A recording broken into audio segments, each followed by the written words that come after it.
नमस्कार, मैं मेघा हिंदुस्तानी स्वागत करती हूं आपका माटी के लाल पर। आपराधिक परिवेश या अपराधी सांसदों पर अब सुप्रीम कोर्ट का हंटर चलेगा। जी हां, आपको बता दें कि मौजूदा सांसद 543 में से 50% ऐसे सांसद हैं जिनका किसी न किसी मामले पर केस चल रहा है। सुप्रीम कोर्ट में इसे लेकर सुनवाई हो रही थी और अब सुप्रीम कोर्ट ने साफ कर दिया है कि जो भी आपराधिक सांसद है जिन पर अपराध सिद्ध हो जाता है, उनकी संसद सदस्यता रद्द कर दी जाएगी और साथ ही उन्हें 6 साल तक बाधित मना कर दिया जाएगा, निषेध कर दिया जाएगा कि आप चुनाव नहीं लड़ सकते। मौजूदा परिस्थिति आपको बता दूं, एक ऐसा राज्य है केरल जो जिसमें सबसे ज्यादा शिक्षित लोग माने जाते हैं। शिक्षित राज्य होने के बावजूद 95% आबादी 95% सांसद यहां से आते हैं जिन पर किसी ना किसी जुर्म में, किसी ना किसी अपराध में आपराधिक मामले दर्ज है।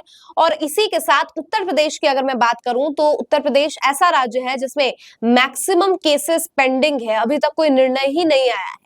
इसको लेकर कोर्ट ने अपनी सफाई में कहा है कि आपराधिक मामले जो दर्ज है सांसदों पर, उनकी जब सुनवाई होती है तो ये तमाम सांसद समय पर अपनी सुनवाई के दौरान उपस्थित नहीं होते हैं, समय पर छोड़िए उपस्थिति नहीं होते हैं, जिसकी वजह से ये जो है लंबित रह जाती है, पेंडिंग रह जाती है और कोई सही फैसला इसके संबंध में नहीं आ पाता है।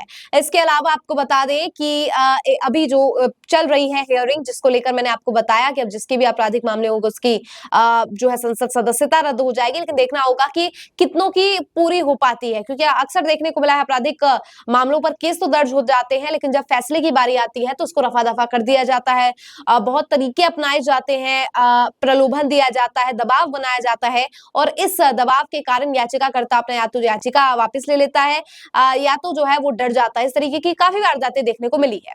इसके अलावा मैं अगर आपको आंकड़े समझाऊं तो ये जैसे केरल हो गया, उत्तर प्रदेश हो गया, इसके अलावा आप खुद अनुमान लगाइए कि वो देश के कानून बनाने वाले लोग जिनको हमने जिनके हाथ में हमने सत्ता इसलिए सौंपी है ताकि वो देश में ऐसे कानून लेकर आए जिससे अपराधी बच ना पाए, वो खुद अब अपराधी प्रवृत्ति के हैं, अपराध कर चुके हैं, अपराध या नहीं किए उन पर आरोप है, जो कुछ भी है। लेकिन एक बात साफ है कि 50% सांसदों पर अब ये हंटर चल सकता है। सोचिए 50% में से 25% तो ऐसा अमाउंट होगा ही ना जिनके अपराध सिद्ध होंगे, जिन्होंने गलत किया होगा। सोचिए इसमें से एक ऐसा परसेंटेज भी है जिसने 144 धारा का भी उल्लंघन किया है। तो काफी बहुत सारे ऐसे नॉन बाइलेबल ऑफेंसेस में भी बहुत लोगों का अपराध है, लेकिन अभी तक सुनवाई तक नहीं हुई है, तो फैसला कभी आएगा।